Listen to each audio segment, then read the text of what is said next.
need to make sure I don't fuck up this intro now. So welcome to this. It's been a while. The Scottish Silverback podcast, and it's episode 29.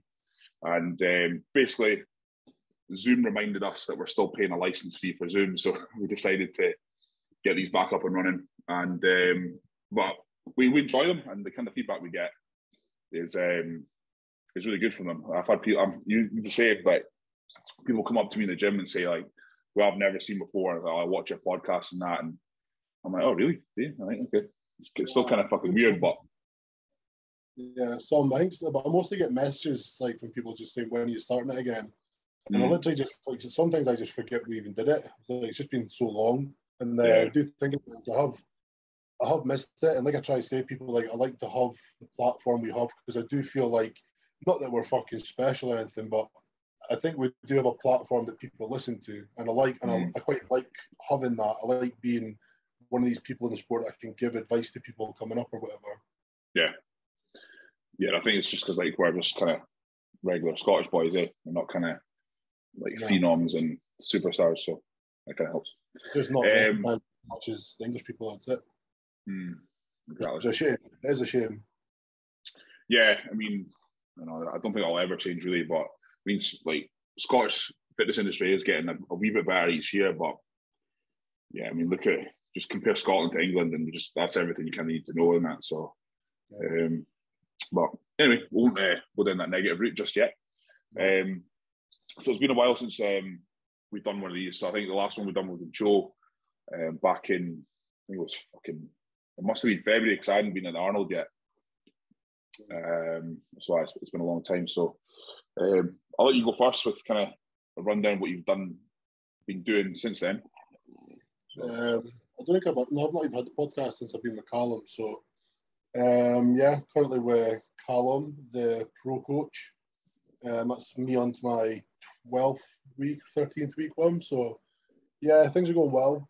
We both decided when we started that we were going to do a much longer off season, just to kind of probably the same idea as what you're wanting to do, just be pretty much pro worthy by the time we next stand on stage, so we don't really have to take more off seasons because better off doing it now in our years before kind of getting later on while we can do it, or just be more responsive doing it. So yeah, but the way that we've kind of seen my first push-up phase go, we both agreed that we only need one more push-up phase when we intended to. So I've got another 20-week block of a push-up phase before we start prep. So we'll be starting prep around about January time. So I'm just ready to do my recovery phase this now, and then see what's what and kind of go from there, just having our push-up phase. But things went really well. Peaked off-season weight at 293, which pretty decent composition. So we're both happy. Strength's kind of through the roof just now. So that's all going well with training, just kind of limiting injuries, kind of manipulated training a little bit to suit my recovery, because with the strength shooting up so much, I was just noticing accumulation of like little injuries here and there, and fatigue just wasn't going away. So cut down a training day and kind of cut back on just the absolute basic volume, pretty much just like a JP style, one load and one back offset, and it's gone pretty well from there. Literally doing maybe 2 intensifier sets a session on like accessory work, nothing on like major sets, and it's working really quite well, being pretty fresh and injury free as well. So yeah, that's pretty much all I've been doing, just kind of pushing the off season hard, none really to state. And what shows do you think you have in mind? Or are you just looking for a timeline? I don't really care about my regional.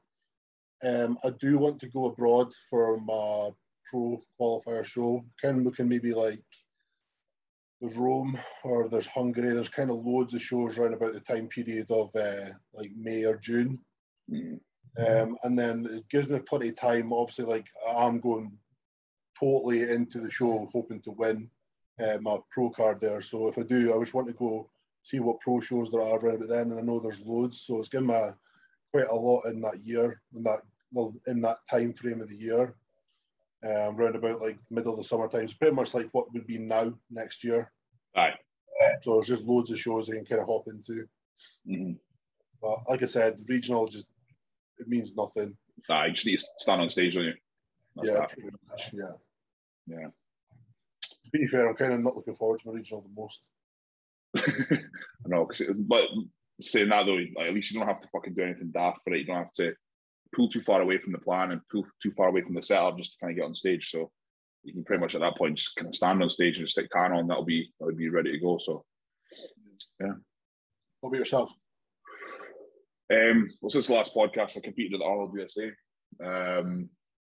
I'll talk about that first. That was an experience. That was really good. I really enjoyed that.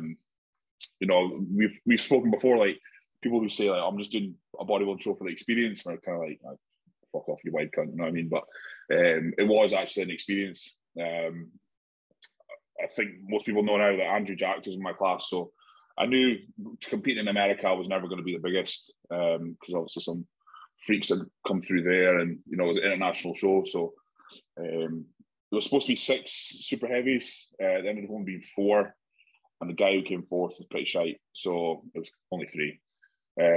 But no, in terms of like mass and structure, like Andrew wiped the fucking floor of me. You know, like I know, but still, it's, you know, it's what it is. But I felt like I was my best. You know, the photos leading up to the show, I was really happy with what me and Nick managed to do. But I just came up against a fucking freak, and but I was actually delighted with my conditioning. I was really happy with that. But no, it just wasn't my time. It wasn't my time. So, and then 4 weeks later, I done the Ben Weider with Joe, and it was. You remember back in 2019 when I lead up to that universe, like my body just kept going, like it just went backwards and backwards and backwards, and I was very much in denial.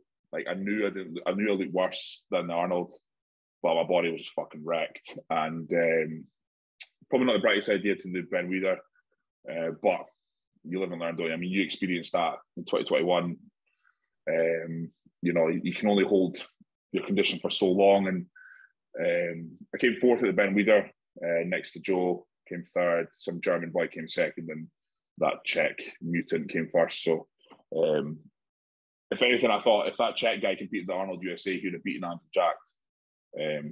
Just because he was as tall and as big, but way more conditioned than he was. It would have been a matter of whether picking condition and mass or like straight up genetic flow, amazing condition. It would have been a very tough call what they would have went for. Like, yeah, well, I think came off to Ben Weider, and I done my bloods the next day. I think 2 days later, and they were abysmal. So it did show that my body was just ruined after almost a year being on prep. So, but I just went straight back into off season on the Monday or Tuesday, wherever it was, and done a wee push up in terms of like gear wise there, and then came back down for the current phase I'm in now, just trying to get everything back in order before I push up again as of next Monday. So, yeah, kind of really excited to do that. So I'm sitting at 284, just under 284, and that's only like a meal test. That's nothing else, and that's just food. So kind of excited to see what happens going forward. But no, I've definitely lost a good bit of condition. Like you can see, like on the camera, my fucking chins. Like that, if I'm not using my my webcam, it's like on my new laptop, so it's like angled. So I'm constantly like this. Yeah, that's horrible, man. Anyway, I know. But yeah, so that's kind of what happened. It's been happening since the last podcast. So I'm just approaching my off season, and you're kind of in the midst of yours. So not really much to report on that front, but that's why the folks tune in. So, but yeah, the purpose of this podcast today was probably just any of the shows and like having any sort of spark to go back in yet? Are you still very happy off season? Oh, I'm very happy off season. Yeah. I think I posted today. I was like, just the thought of starting a diet right now, I'm like, nah, no chance. I've not got the motivation to do that. But like you're the same. Like my setup's exactly the same year round. I get up at 4. I do this. I do that. I do this. It's just the food levels are different. So That's literally the only difference. But I just can't. Right now, I could not do it for no amount of money on the planet. But I guess that's fine because I need the size. So for me, I'm not actually too fussed which phase I'd be in. Like, I'm pretty bored with food, and I'm quite happy like the diet to have a little bit more focus. But you'll be the same for me. Like, I would definitely made improvements, but not to be like, fuck, like, wow, what improvements I made. I think I need a little bit more for that. So that's why I'm still excited to kind of carry on a little bit longer to really get amazing improvements the next time I diet down, if that makes sense. Yeah, totally. Like, I would see improvements 100%. I have definitely made improvements, but I want to like double that. So still got a bit to go. Yeah, it's a case of chasing that, never being fucking satisfied ever. So, but no, it's interesting. So, we should probably come into this with some topics, eh? We usually quite ramble on quite well. I know, I just ramble like fuck. But I'm trying to think of what's kind of been going on. Oh, see, Hassan won his second show. I did. Very well conditioned again. So I was actually quite amazed at that because that's been his major downfall. He's got all the mass, but just couldn't land the plane. Yeah. Yeah. I mean, I want to know what it's AJ, isn't it? No. Yeah, AJ Sims. AJ Sims, yeah. I want to know what he does because, he brings in kind of like that kind of conditioning where it's just fucking rock hard and everything's bursting through. I've watched his podcast of Fuad. I took a bit off that, and I actually know some people who have been prepped by him, and I know he's hard on AIs. Right.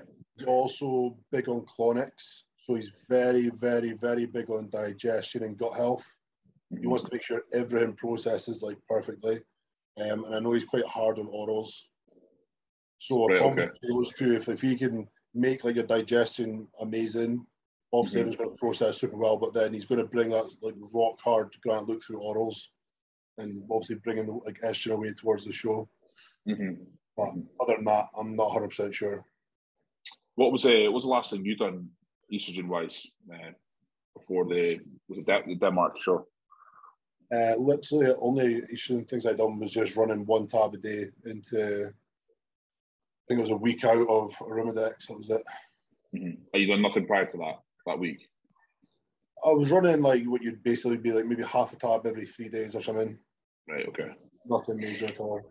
Yeah. I would feel that would just absolutely crash me. It would just fucking bury me how shit I would feel.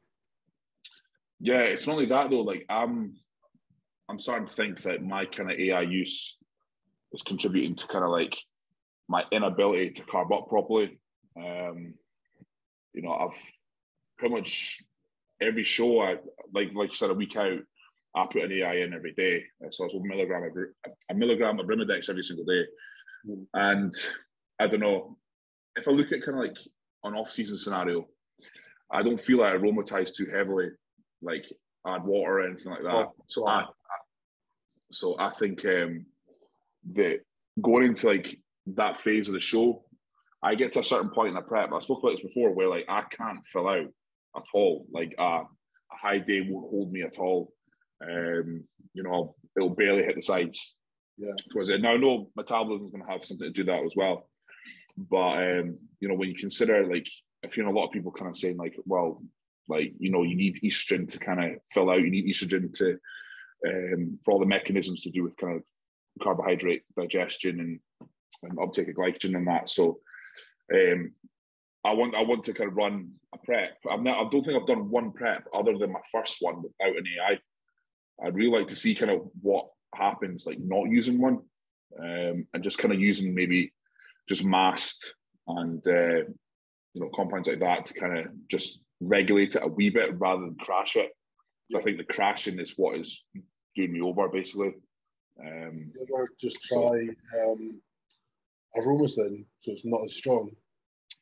No, I've never tried Aromasin. Ever. It's always been Arimidex. That's always just what I'll be able to get my hands on. So, but yeah, I remember who was talking about. they were talking about the coming out of, you know, the estrogen rebound. You'll get an estrogen rebound with Arimidex, but not with Aromasin, just obviously due to its mechanisms and that. So I thought about that, but at the same time, you hear like more and more opinion now with like the trend of guys being super full and super round, and you know, you hear a lot of opinions of the top guys being like, I'm not using, I didn't use like an Arimidex this time round, or things like that. So that's kind of something that I kind of noted down from this prep, and just like I'll just need to experiment going forward, like in years to come, just to kind of see if it actually makes a difference, because you know, I'm carrying way more mass than I did when I first started using AIs, and you know, filling out's has always been a big problem. I'm never coming bursting full, other than the PCA British. But you know, I wonder if that's kind of what's holding me back a wee bit in terms of that look.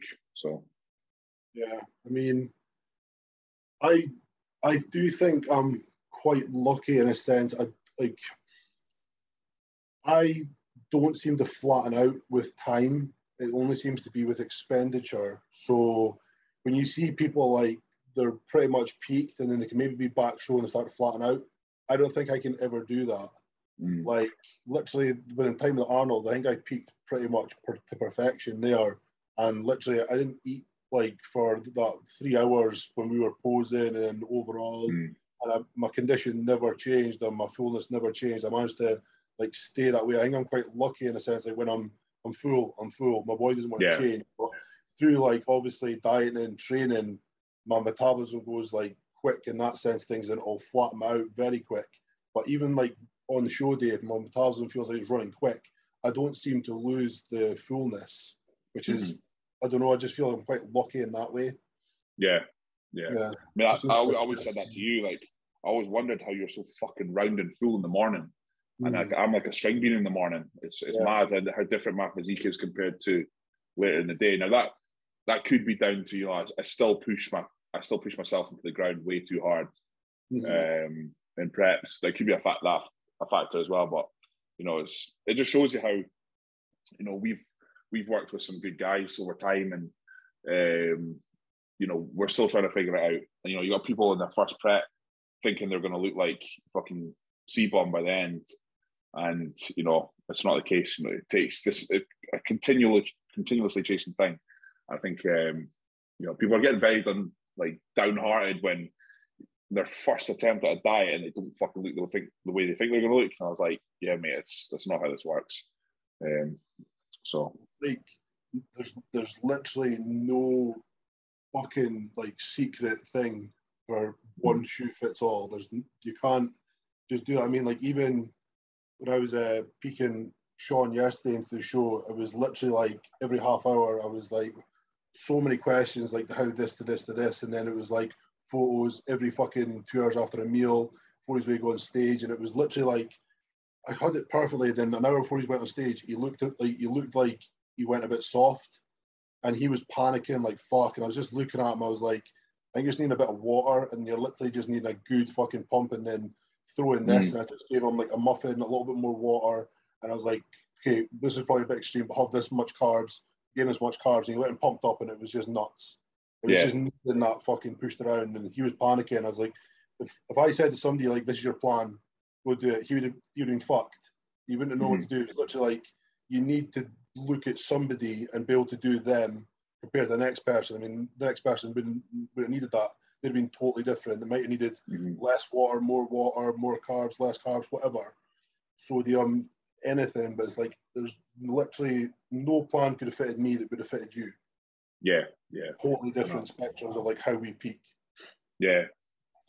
I think I spoke before about how, you know, I push carbs very, very early in the week, leading up to the show. But again, you know, I'm kind of thinking like, is that due to overuse of AIs where, you know, I need that amount of time to get semi-full? You know what I mean? So I'm kind of interested. I kind of like, that's the only part of me that's itching to kind of diet again, is just to kind of see kind of if like my theory is it's all right. So when you start like so early in the week, do you put fats up quite a bit, or do you keep them the same? Just I keep them the same at the start, and then I creep fat in towards the end of the week if I feel I need it. So I think for the Arnold, I pushed fat the last a day out, I think. A day.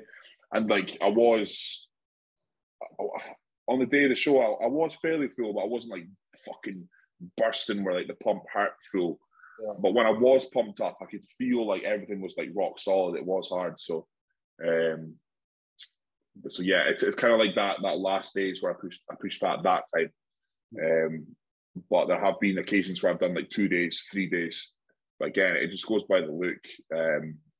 You know, I was insanely happy with that kind of look, and I didn't pull water back too hard either. I don't think I've done anything too mental with water. I just kind of creeped it back just a wee bit. So if I was drinking, like by the time I was on stage, which was about 11 o'clock, if I drank maybe 4 liters by that point, I maybe drank maybe 2.5. So yeah, so that's kind of what I did there. But yeah, it's a fucking. You watched Rob Taylor's peaking going into the Irish show? No. See, like, I read about it. Yeah, so I found like that quite fascinating. Obviously, like when he like did his last 6 weeks in Dubai, and obviously because he was there, he wanted like keep his water intake high with the heat and like sweating and stuff like that. So he was having 10 to 12 liters of water a day. Mm-hmm. Mm-hmm. Like that's obviously a fucking shit ton of water. Yeah. But when he was there and you're looking at him posing, he was fucking dry as a bone, like having that much water in a day. Like no matter what time of day, it was flushing. So if you were to like say like do like a standard person protocol for like us, say like, oh, like I want you to have like a liter on the day before you fucking step on stage, that's a fucking no-go when somebody's flushing 10, 12 liters a day. Yeah. So I think Carl was like, we're gonna have like 6 liters before you go on at like fucking middle of the afternoon. Mm-hmm. Like to us, I'd be like, holy fuck, like 6 liters of water before you go on at like 1, 2. But like fucking dry as a bone, fucking everything sucked because obviously his body's flushing that. So this is like obviously again doing somebody like totally to their individual needs. Yeah. I think that's a massive factor. I think everything's kind of slowly moving away from like the old cliche of dropping water. Well, that's fucking crap. Like I was perfect example is that one of my clients, he was competing at the first timers, and his feedback was like, I couldn't get a pump backstage, and I was like, okay, did you drink what I told you to drink? No. There you go. That's why. Like we've been carving up all week, mate. It was I think maybe. Yeah, I think like maybe we didn't carb up enough or whatever. I was like, no, we carved up plenty. You were full as fuck, but because you didn't drink, you know, you flattened out, and that's kind of the takeaway from that. So, and when we say these things, we're not saying it just like a laugh. You know what I mean? Like I've cut water 24 plus hours out from a show. I know what it does when you do that. I know how you feel. I know how you feel backstage. I know how like food doesn't digest properly, all this shit. It's not coming out, it's not out of like, you know, that's the typical what you do, go and do that. So yeah, I find that quite funny. And then obviously you drank and look 10 times better at the next show. So that's kind of valuable takeaway from there. I think you know, those manipulations that you've seen over the years, all that cliche salt manipulation and water stuff, it really is kind of like, there's no secret, like you said. Yeah. But I generally think that's like some of the reasons why you see a lot of people with like quite bad stomach control on stage. Mm-hmm. Like they've probably tried to carb up hard because they look flat, but they've just not had the water. So the food's just sitting there in the gut. Yep. It's not going anywhere. And they're like, fucking hell, why am I looking like not right? If you don't have the water, I guarantee if they had like maybe 1 liter, 1.5 liter an hour before on stage, the fucking stomach would have probably sucked in with a pump, fucking boom, perfect. Yep. There's not having enough water. Mm-hmm. I remember like years ago, like if you look at like just type in like Pete Weekend at YouTube and Lane Norton's video comes up, and he gives the perfect thing. He's like, what do most people say after the show? They're like, oh, fucking, I look way better. I was like, because you've eaten salt, you've drank water. There you go. Oh, everybody thinks the fucking 5 guys that just dance. Like, no, you can't water, mate. Yeah. I was like, oh, Andy, I think we need to do more carbs at the next fucking night. I was like, no, just fucking drink more. You like, you know what I mean? Like, you weigh 170 pounds, like you don't need more fucking carbs. Like, so it's it's definitely fucking water and salt. But you know, I think everyone has to go through these wee things just to kind of realize, oh shit, maybe people are just kind of, you know, wanting to kind of sell their magic manipulation manipulation in the show, and then it just fucking isn't one. So yeah, it's funny when like you hear like some bodybuilders who wear like 180 on stage, and they're trying to like tell us about that, and it's like, guys, like trying to fucking land a plane at like 250 pounds. It's fucking, that's a lot of muscle to try and land. And yeah, for you, it's easy. You can probably be flat and look fine. Yeah, it's funny how like you give like one guy, just say he weighs 85 kilo, you give him like 400 gram of carbs for a high day. He's full to the brim, bursting veins, fucking everywhere. He dry as fuck. You're like, that's. I know, I can't even diet on that. I know, it's fucking great. Yeah, so it is totally different. But like for us, like, well, for myself, I know I can change by the hour. When my body's in that state, just fucking every hour you look at yourself, go, oh, that's different, oh, that's different, that's different. So it's really hard. And I think, granted, I was 20 pound lighter, but the 2019 season, I think every show has a different look. Every single one has a different look, just because the body's going like that throughout. I'm just trying to find that fine tune. So yeah, that is something to consider. But even if I look at my Arnold to the Amateur Olympia, as much as I was way leaner at the Amateur Olympia, I just don't think I had a better look. I just think I lost like that mass look to me, and I was just looking a little more streamlined, but very detailed. But it just like, it didn't add up. If that makes sense. Like as much as I looked okay in photos, when I stood on stage, it just didn't add up.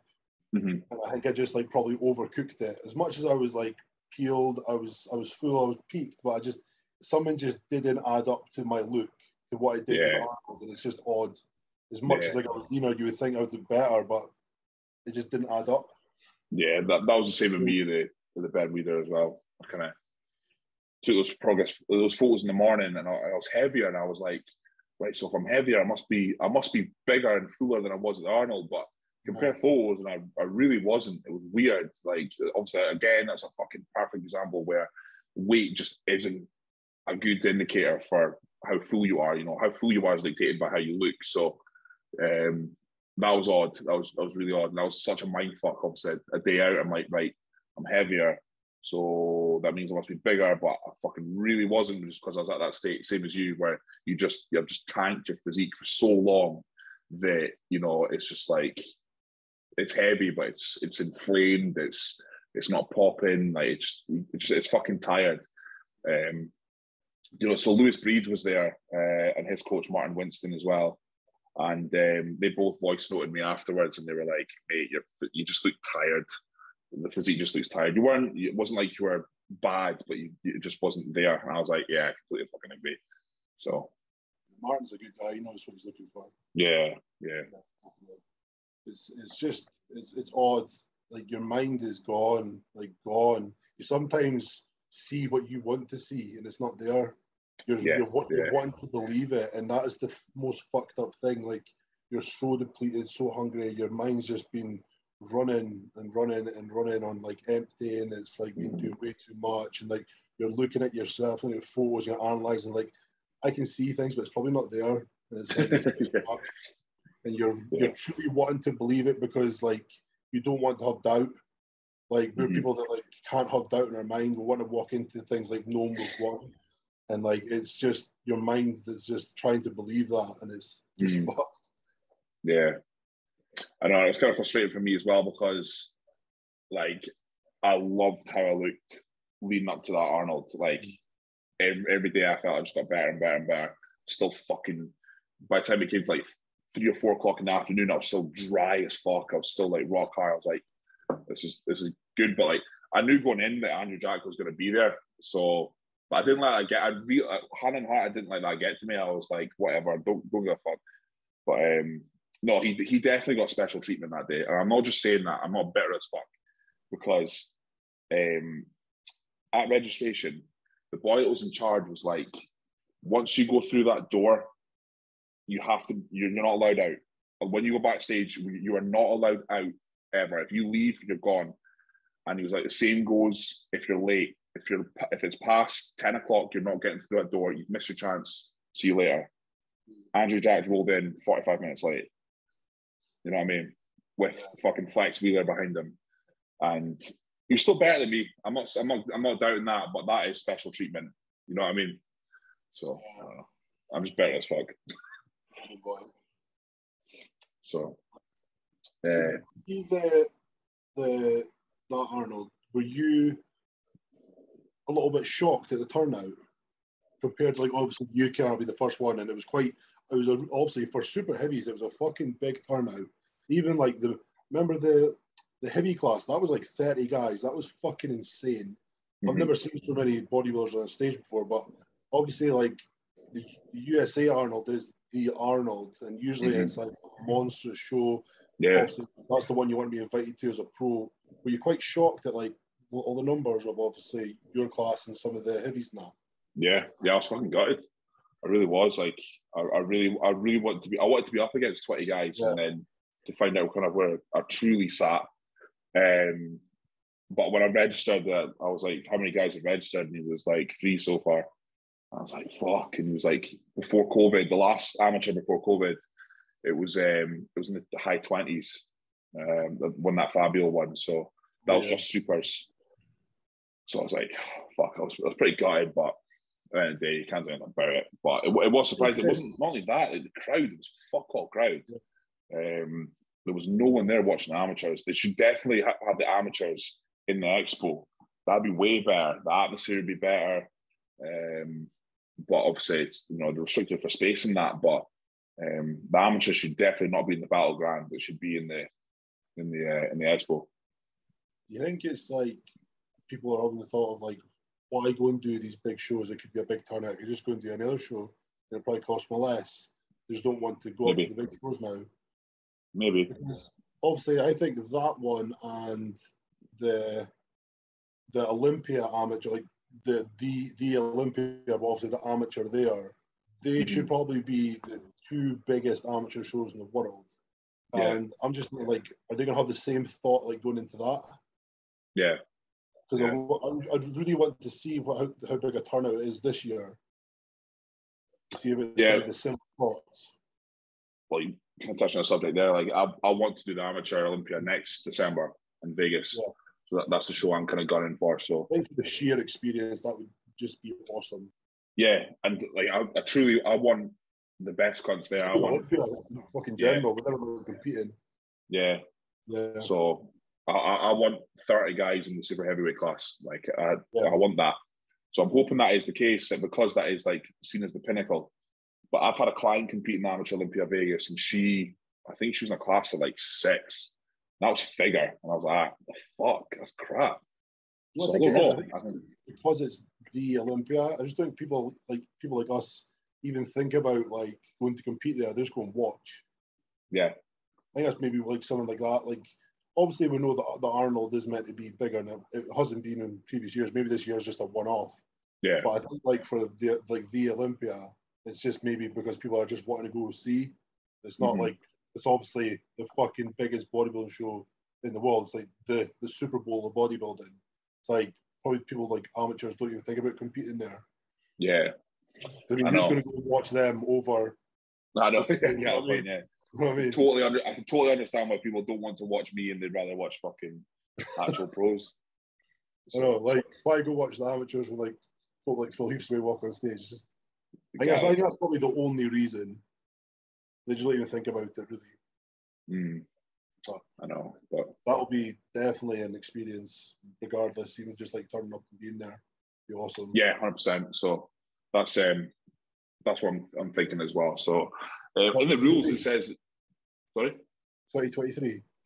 Aye, 2023. So in the rules it says that you don't need to qualify. It's the same rules as the Arnold USA. And I was like, right, I'll just make sure. So I looked at the amateur Olympia in Spain, and it was like, yeah, you have to do your regional. So I'm assuming that the rules are you don't need to do a regional, because it's specifically said you do not need to qualify regardless of country. So I don't know. I think all the amateur Olympias around here, you have to. I think it's just written the rules. Those 2 shows. I think it's just different. Mm-hmm. Don't know why, but they can make up their own fucking rules. Just big show, I guess. Yeah, it just says you need to be a member of NPC worldwide. So, Yeah. But yeah, I've already booked my holiday for next year, so I can't do anything really earlier than that. So, Why are you going to be getting it? Did I tell you St. Lucia? No. No. So when we were in Jamaica, they had like an office for like deals on other sandal resorts. And we're looking at the board. What was that? My sister's been to St. Lucia. Oh, shit. Yeah. I imagine it's pretty much similar to Jamaica, but so look at it's what? It was more scenic. Is it? I think it's like a lot more beautiful. Aye. Right. Sure. So when you drive, no offense to any Jamaicans watching, but when you drive from the airport to the resort, we're kind of like that. This place is fucking manky, man. But the resort was incredible. It was fucking so nice. I'm sure there's plenty of lovely places in Jamaica, but yeah, it's not the most. The Jamaican bobsled team, like. Rastas. Aye. But no, the resort was class. Anyway, there was an office and had like all the prices for the other sandal resorts, and was like, right, let's see, because Reagan's family's got a travel agent we use, so and she managed to like take off like tons of money and include flights compared to like what they were offering. So we booked St. Lucia while we were there. So that'll be the holiday in June, and as soon as I get back, we'll start prepping for the show, because Reagan wants to do the Amateur Olympia as well. So it kind of makes it a lot easier for us both being absolutely ruined. So I literally don't want to be near a plane at the moment. No. With like everything that's going on with the fucking airport and delays. Fuck that. We in for Mexico, was it anything issues with that? No. No. No, just a lot of drunk Glaswegians on the plane. Standard. I was literally going to get up and just fucking deck one of them. It was getting so annoying. It's funny though. Oh, the guy that was like really fucking annoying and drunk was like standing behind me in the aisle, like just speaking to people, and I was like, he's so annoying. He's really fucking pissing me off. And then eventually, I was actually at the breaking point, but then I heard on the tannoy the fucking captain speaking to him, saying, "Blah blah blah, passenger, you need to behave and do as you're told, and stop coming through to the first class, blah blah blah." Or you do it one more time, and the police are going to be waiting for you when you get off the plane. And trust me, they won't be nice. You'll be going straight to Mexican prison. I was like, fucking sick boy. Thanks, fucking pilot. But no, I know. So when you're in Cancun and you're looking for like the obviously the gate where the Glasgow flight's leaving, you just watch, like, look out for blue and green. Like, right, it's over there. There we go. Yeah, the Glaswegians lead the way. Oh, I think it was like it was like a wedding, and there was just like maybe 30 of them, and they were just getting absolutely sauced. The fucking got the guys going terrible.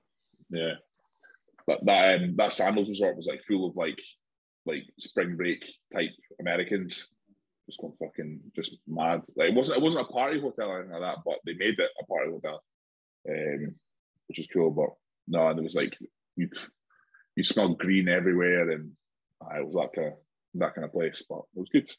Enjoyed it. We actually done this thing where, like, you know how like it's the cenotes in Mexico, like those underground like pools. Yeah. Aye. So like Jamaica had one of them, but like there was a boy, as he jumped off with like a 30-foot drop, there was like a guy selling like edibles at the bit where he jumped off. I was like, that would be fucking cool.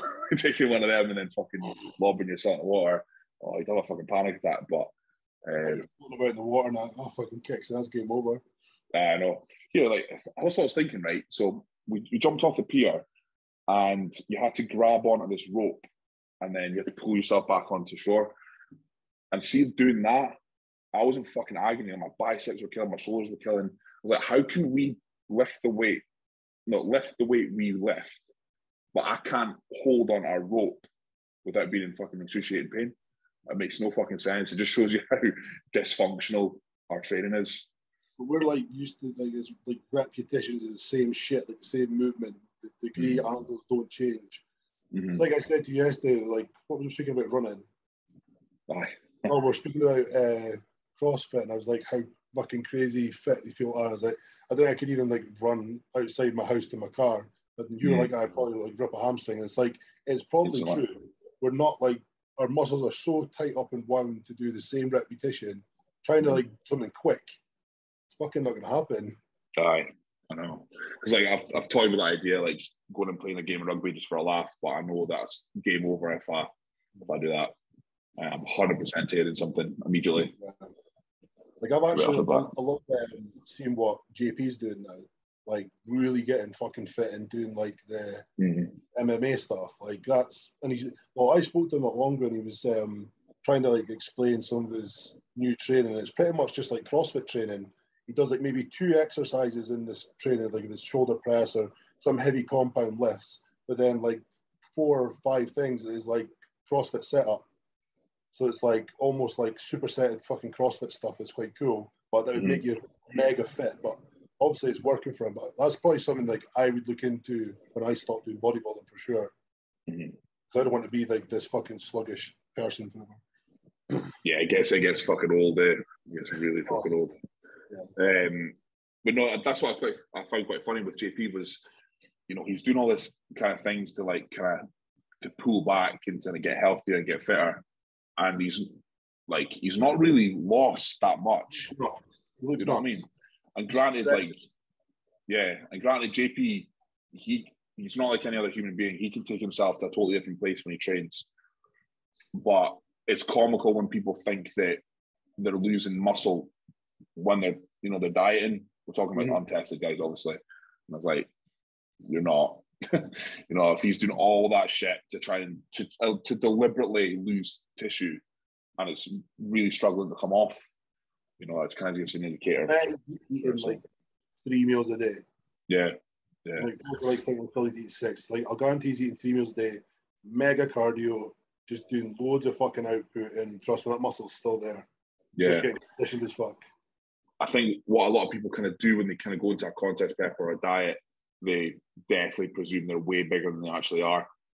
So that's a massive misconception. So I took 60 pounds off a client in that contest prep there, and that just kind of shows you he did not look like he had 60 pounds to drop, but he had to drop 60 pounds. So my weight doesn't like drop massively over prep. I think I started last prep at 283, and it ended up like in between 250 and 255.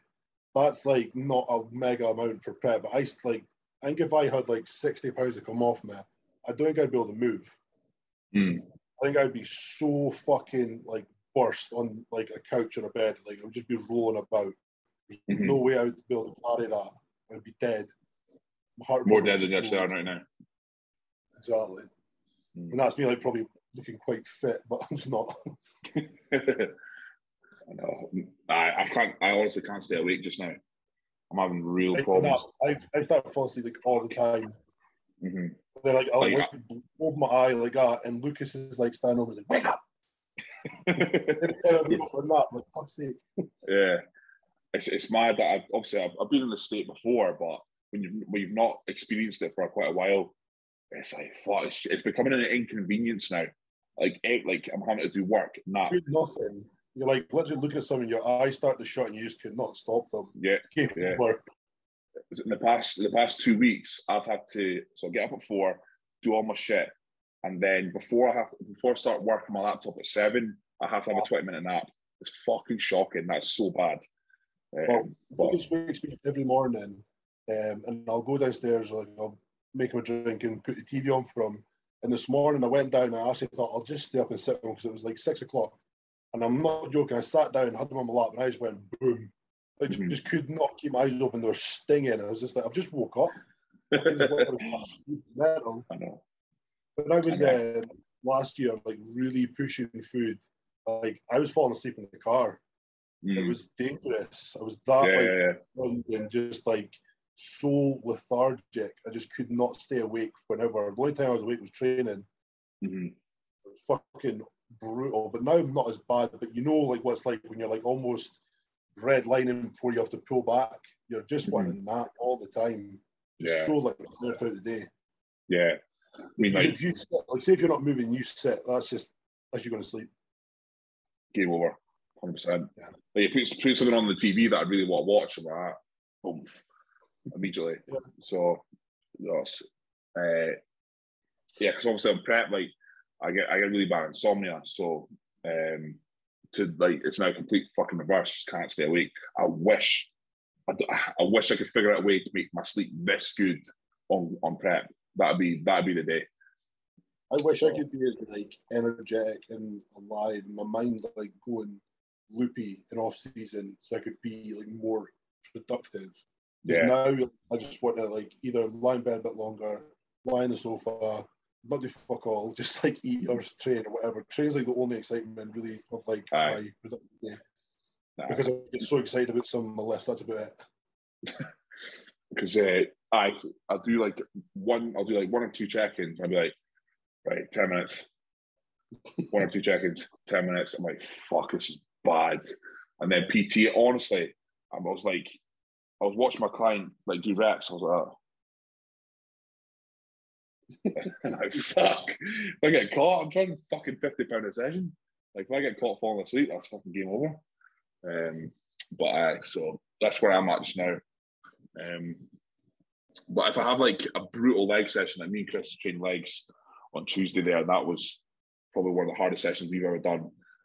Got into bed, like my CNS was just absolutely screaming. It's like I must be still being on like fight mode, you know what I mean? Like staring at the ceiling, just could not fall asleep.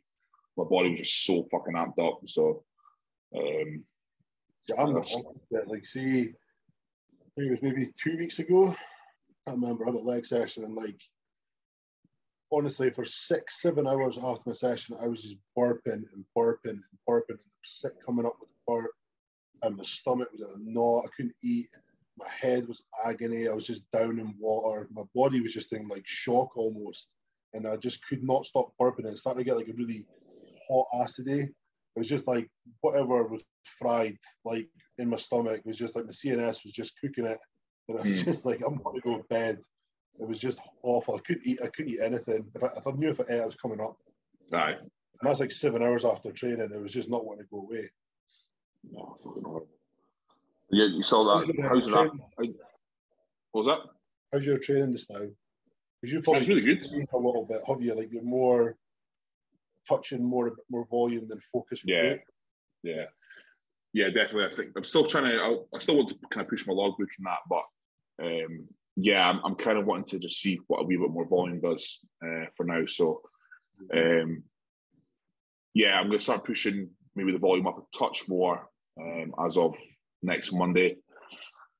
Taking there because the growth that I've seen coming off the back of the Ben Reader has been fucking excellent. So don't get me wrong, I've added a good bit of fat and water as well. So, but I don't give a fuck really about that. But I have kind of put on a really good amount of size, I'd say, since then. So the last time I was 284 and I was pretty fucking fat. Like when you go over a speed bump, you can feel your belly jiggle a wee bit. I'm like, oh fuck. But I'm not at that point yet. But that's what I was last time I was 284. So, and like I said, I'm only on a millet test, so it's quite exciting going forward. But no, training's really, really good. No issues with any of the niggling injuries right now, and I was kind of like holding off Tad. I don't want to use all my training tools in my kind of like recovery health phase. You know what I mean? I think I'd be a bit stupid. So I'm going to start pushing. Add a few more exercises, put a bit more volume, a bit more sets into the game as of the 11th. So, or do you like have a variety? Like exercises set. Yeah, like your plan is the plan, or would you like alternate some exercises? I'd only alternate if like a bit of kit wasn't free. Yeah. So right now I'm not alternating anything. I was alternating the chest supported T-bar and conventional T-bar, but my progression on the conventional T-bar was way better than the chest supported one. The chest supported one, see when I go up over a certain weight, see when I go up 4 plates, it's just for me like the bicep involvement, the forearm involvement is just too much. I don't get anything out of my back. Whereas T-bars, granted, if you watch me T-bar, like the range isn't exactly fucking phenomenal, but I feel it a lot through my back, and I get a good stretch, I get a good kind of contraction, I get a good everything with those. So But no, I don't rotate anything just now. So, where are you sitting now with your training? Because obviously you've been putting some fucking scary lifts up on Instagram now. I'm just come to the point. It's just how I love to train, regardless of the risk. I just love shifting fucking tons of steel. But the fact of the matter is, like, I've got a point now. Like, if I do feel fucked, I'm very, very aware. I'm like very in tune with my training now. Like before, if I was like, my back was sore and I was like feeling not totally up for deadlifting, I still would have went and fucking tried to rip off the floor. But now I'd be like, I'm going to miss them out this week and I'll save up for next week. I'm very like okay with that now. Like before, it would have fucking really pissed me off. Mm-hmm. But now, like, I'm very aware. Like if I do that, something's not going to be okay. So like I've kind of got 2 rotations now. So like 1 week I'll do a load and a back off stiff leg, and then the next week I'll just do 1 set of much higher volume, like trying to get almost 20 reps. Right. And it's just like using totally different stimuluses, because there's no way I could try and pull like my 340 last week. There's no way I could have done that 2 weeks in a row. Mm-hmm. Like I didn't even deadlift the week after that because my back was still sore. So it's like I'm very aware of that. Like I need to like think there's no point in me fucking doing this. Mm-hmm. It's the same with my legs. Like trying to do that Smith squat 2 weeks in a row, it would fucking kill my knees and back. So like I do a leg press week and then a squat week. Right. Okay. Like saving my knees and back, and it's like I've worked that out so I can do my heavy pulls 1 week and then my higher volume pulls the next week, and it works quite well. Right. Okay. The only thing that's really sores my shoulders is because I've got 2 push sessions a week and they're both heavy. Right. So that's like kind of putting a bit of strain on my shoulders. Mm-hmm. But you've already got kind of issues with looking at the results I'm getting, like upper half thickness, it's working. So I'm just going to have to fucking be careful I don't overcook it. Aye. Because like I said, you've already kind of got like an impingement through your shoulder, don't you? Yeah, it seems that it's just like my rotator cuff's locked up, and like the insertion through my chest to where it meets the shoulder, then into the rotator cuff is just like lock solid tissue.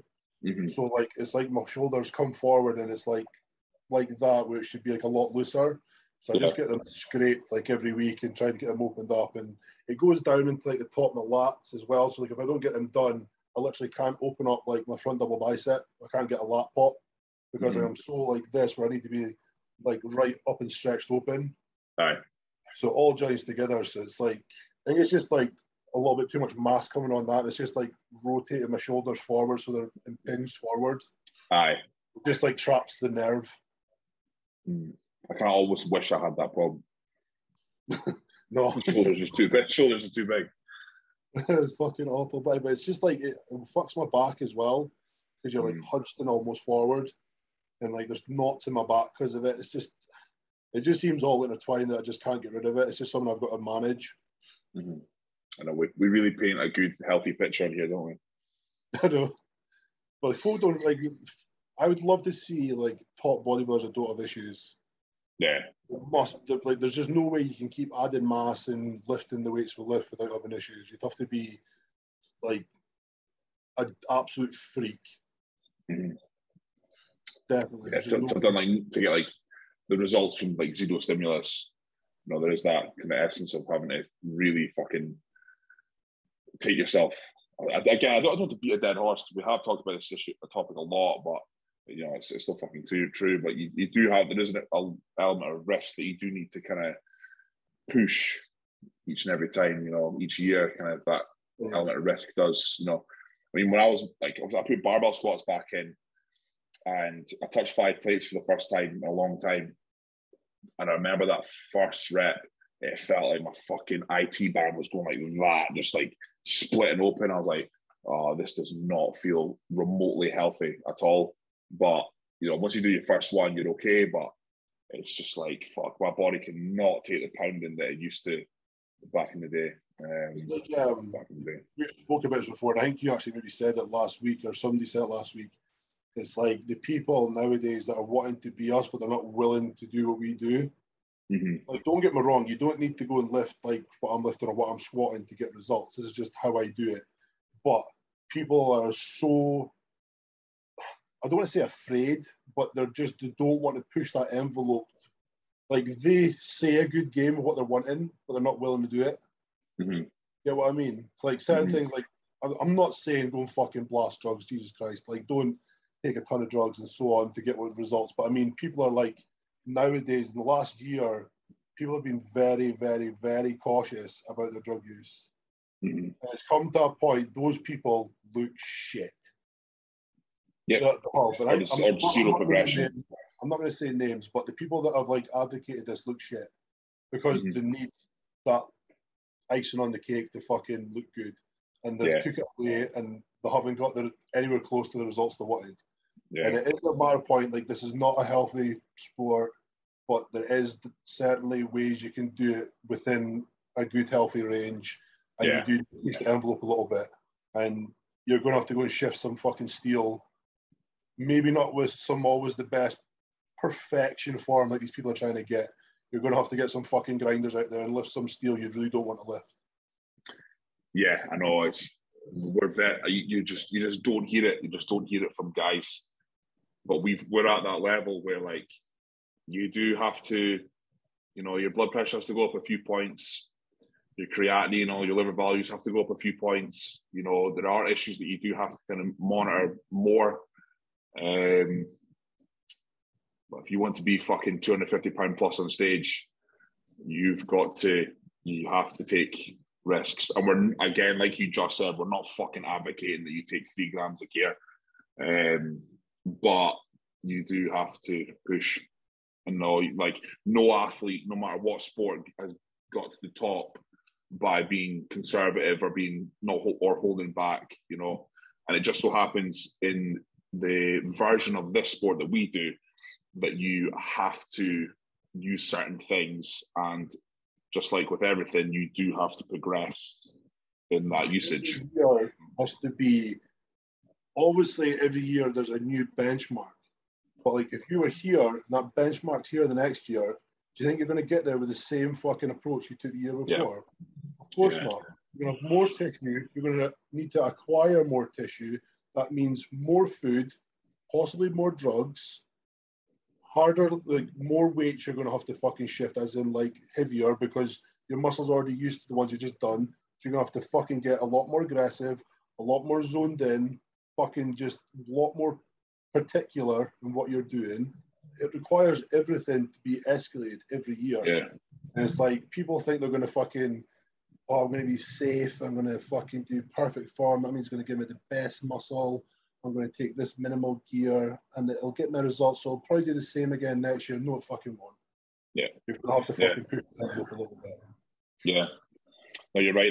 There is a spectrum. There's a spectrum of like being 100% health conscious and being zero. Yeah. And in terms of the progression, it is like that. It's an exponential curve. Yeah. Now, it is down to personal, because everyone's entitled to do whatever the fuck they want to do. If you don't want to bother caring or whatever, just to kind of push progress in that, that's not my place to kind of judge. But you are a fucking idiot. And there's a line that you do have to keep crossing as you go, and I do feel that it's fucking amazing that way more guys and girls are kind of paying attention to certain things. Like I said, blood pressure and inflammation markers and all those kind of things, heart health. You should be monitoring all those. But when your values come back slightly elevated, sounds so bad, but is the solution to pull back immediately to correct them. Because if you're then pulling them back, that doesn't correct overnight. So you're taking, one step forward, 2 steps back, 1 step forward, 2 steps back, constantly chasing this perfection of health. It is holding people back. People need to understand there's obviously ranges, and then there's our ranges. And I'm not saying like we're going to be unhealthy, but in terms of being a bodybuilder, there's different ranges of where we would class as healthy. Like the ranges you kind of get are like absolute perfection, you're amazing health. The doctor would be fucking chuffed with you. But what we have to do is, like, obviously we're doing stuff that's not naturally to the body. We've got synthetic stuff in our body. We're pushing boundaries. We're taking stuff like through our system to fucking. It's not going to be great for our liver, whatever. That is like our range, and there's definitely like, holy shit, and we are good. You know what I mean? It's like definitely like fucking worry, don't. Aye, Like, yeah.